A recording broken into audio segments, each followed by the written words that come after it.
What's up guys, Max Tech Toy Box here, and today we're doing a video review of the Wyze wireless outdoor cam. So you guys may have already seen the unboxing video. If not, I will go ahead and throw that link in the description down below. So today we're going to be talking about the review after utilizing the device for about 1 month. So first things first, as we always do, we have to talk about the price. So I was able to get this sort of on early bird access because I purchased a number of Wyze products before in the past. And so they sent me a link basically saying that we announced this device and you can get this starter pack for $49.99. So the starter pack includes the wireless Wyze outdoor camera as well as the base station that's required. Now that's $49, $49.99 plus taxes and shipping. And then for each digital Wyze camera, it's $39.99. Okay, so very affordable entry point, especially because you can get some PoE and just regular cameras in general that will cost you a bit more. So this is supposed to be a truly wireless experience. So at that price, it's a very, very affordable entry point. At that price though, what's the build quality like?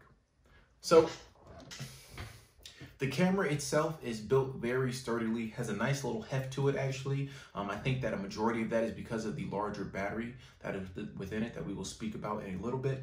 On the back of the device, it does use your standard micro USB that you can charges in, I would say fairly quickly, maybe an hour or two or less. When I first got it, I set it up and I put it on the charger and it charged, like I said, pretty quickly. On the back, there's also the on-off switch back there, right? And of course, because this is an outdoor camera and it's supposed to be weatherproof, it is sealed in, okay? Up top, you have your little Wyze branding, okay?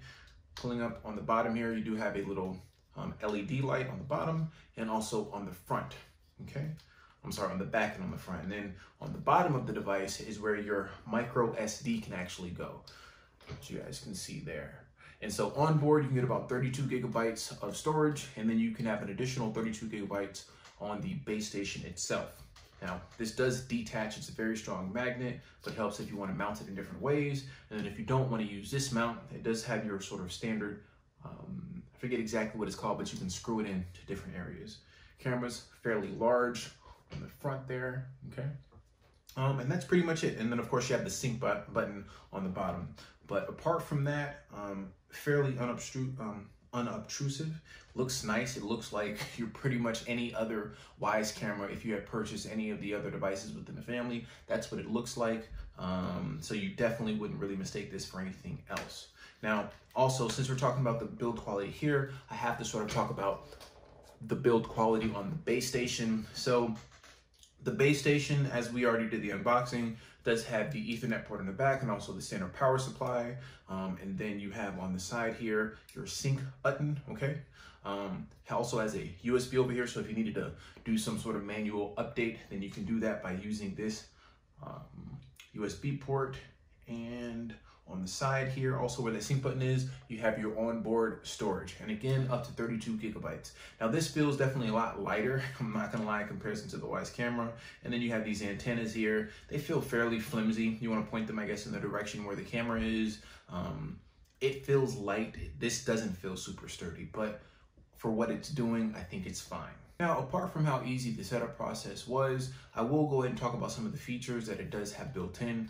They're pretty in-depth features, especially at this price point.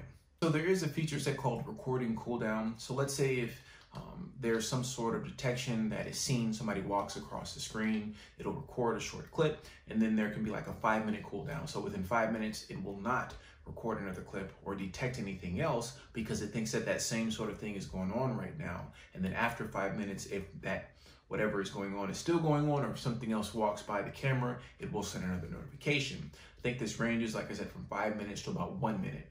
Of course, if you reduce that cooldown setting to about 1 minute, that means it's going to be more recordings, more detection, more notifications, and so that will put a little bit of a hit on the battery.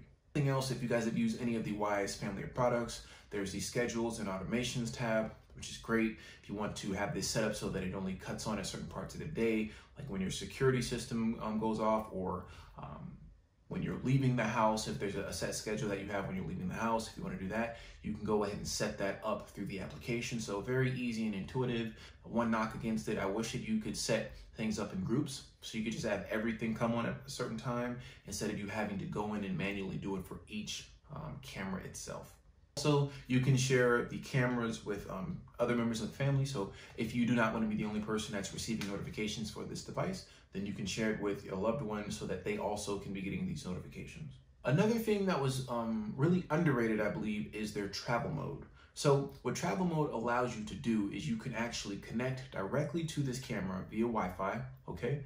And you can post it somewhere and then it will detect things or record things and send it directly to your phone. So this is very easy and useful if you're someone who travels a lot, for business, for work, whatever the case may be. And maybe you want to make sure that you're just keeping an extra eye on things. So let's say at nighttime when you go to sleep, maybe you drive your car at some house that you're renting for the weekend, and you want to make sure you put this in your windowsill and you want to watch the car just to make sure that you know there's no uncanny activities going on at night as it pertains to your vehicle. So you set this up on the windowsill and you can have it looking at your car, and if something happens, there's any motion, it'll automatically send a trigger directly to your phone. So I think that that's super convenient and really underrated. I think that they didn't really sell it enough, especially for people, like I said, that travel. If you travel a whole bunch and you want to be able to have this sort of portable mobile security, then this is great.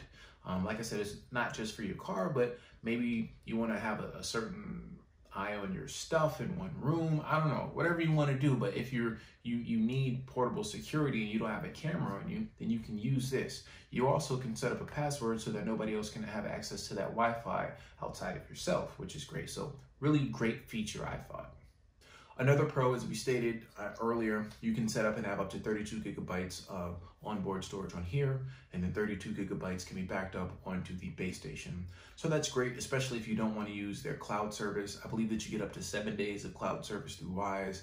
I personally never use it because I like to have the onboard storage so I can just go and pull off information myself.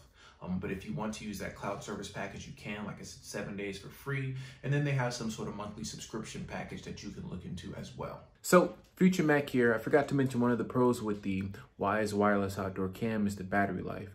Basically, I've been using this for about a month. My battery's only dropped down to about 91% from being 100% fully charged. So great battery life. Wyze advertises, I think, about 3 to 6 months, depending on normal usage. They say normal usage varies from 10 to 20 events that happen per day. So in my personal use, 91% in a 1 month's use, that's great. So now that we've gone over all the pros, what are the cons? So one thing that I don't like really is that this has to connect to a base station via the internet, or rather it connects to the internet via the base station.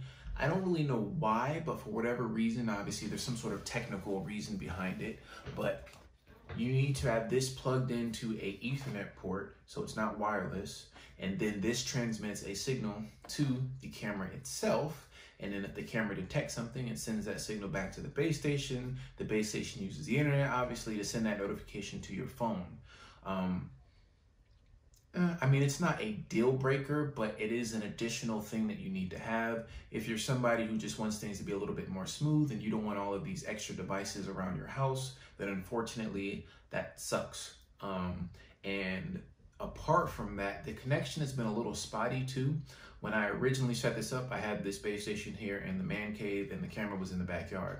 It's about 50, maybe 60, 70 feet back there, and the connection was a little spotty. So I moved this to a room that was closer, and even then it was still a little spotty. Now, updates have been pushed out and it's doing a lot better. I really haven't had any connectivity issues. So let's say if I had multiple cameras around the house, that tells me that it doesn't seem like this is going to have the best connection. I really couldn't find out what this is rated at in terms of how close or how far it can be from a camera in order to make sure that it's still connected. But that is a downside, because if you put a couple of these around the borders of your house, outdoors, or whatever the case may be, this has to be in a central location where you can connect to it. And if you can't, then that sort of messes up the entire system. Now, again, I have to state, since the connectivity issues that I had in the beginning, I haven't had those now, but I just have to put that out there. Another thing is the motion detection has been a little spotty as well. So with the other cameras like the Wyze Pan and the standard Wyze indoor camera, you can select certain parts of the video feed that you want to have, I guess, an emphasis on detection, right? So if you only want detection to show up for one part, you can sort of create a little box and have it selected. On this, you can't. I don't know why, but if I remember correctly, it's a rectangular box that you cannot define, and it says that the detection will be, it's like sort of progressive. So from the top part, it's less detection, and then as it goes down, there's more detection. To me, that's a little weird. I think that if all of the other cameras have the ability to be able to select a certain part that you want to have detection settings, you should be able to do the same thing from here. And that sort of gradient doesn't really seem to make sense to me. I don't know why they went with that option, but it sort of is what it is. So, hot take, you know, I think that this is a great complete wireless system for a very affordable price. At 50 bucks for the starter kit, it's very tough to beat. It offers a lot of diversity at such a low price. The biggest issue is the lack of consistency with the detection and motion settings. The good thing is that all of that stuff can be fixed with software updates, and for the most part they seem to have been, but I do have to go and throw out, I've had the Wyze Pan cameras for about 2 years, and I'm still looking for them. They have sort of messed up like the software was almost perfect when I got it, and then they pushed the update out and messed it up, and they really haven't fixed it since. So I do have to put that out there sort of as a disclaimer. So overall, like I said, I do think it's a great device at 50 bucks. It's very affordable if you want to get into this smart security system sort of bubble. And it's not really great just for the price. It really is a great camera in general. And if they can fix sort of those kinks in software, I really think that software systems like Arlo are going to have a run for their money. Those systems are like 500, 600 bucks. And let's say, so that's like a 5-camera system. You can get 4 more of these at 40 bucks. That's 160 plus this costs 50. So $210 for a 5-camera system to go around your house. Now, again, connectivity issues aside, if everything works seamlessly, and that's really tough to beat. So this is Max Tech Toy Box. I hope you guys enjoyed the video review. Like, comment, subscribe. If there's any things that you guys have questions about, leave a comment down below and I'll do my best to respond in a quick fashion. You guys take care, stay safe, and until you see me again, peace.